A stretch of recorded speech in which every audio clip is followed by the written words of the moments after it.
And now we change to the U.S. In Florida today, the FBI has been scouring through the offices of a company which publishes tabloid newspapers.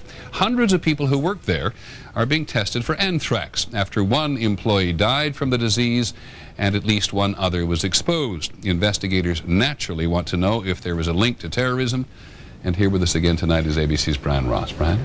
Peter, federal authorities say the anthrax spores found in Florida did not appear to be natural, but instead of a rather crude kind made in a laboratory, providing potentially important leads to the source.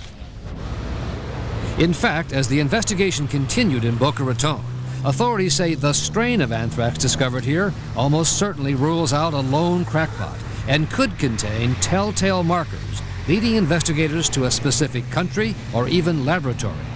It seems very unlikely that a crackpot would have the skills and the dedication and even the finances required for the equipment to produce these materials. Whatever the source, the doctor for 63-year-old Bob Stevens says he received a huge dose of anthrax spores, adding to the belief he may have received a letter or package at his desk. The first look at his spinal fluid was overwhelming. There was a large amount of bacteria in the spinal fluid, which is never a good sign. It's a sign of overwhelming infection.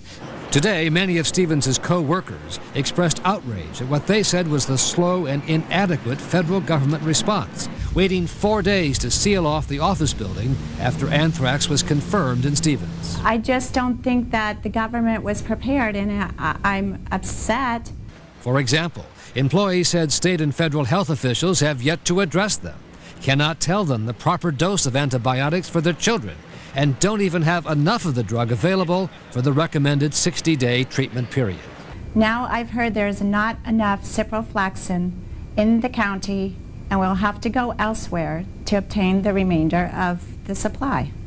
But today, Secretary of Health and Human Services Tommy Thompson said the government is fully prepared and that there's plenty of medicine available.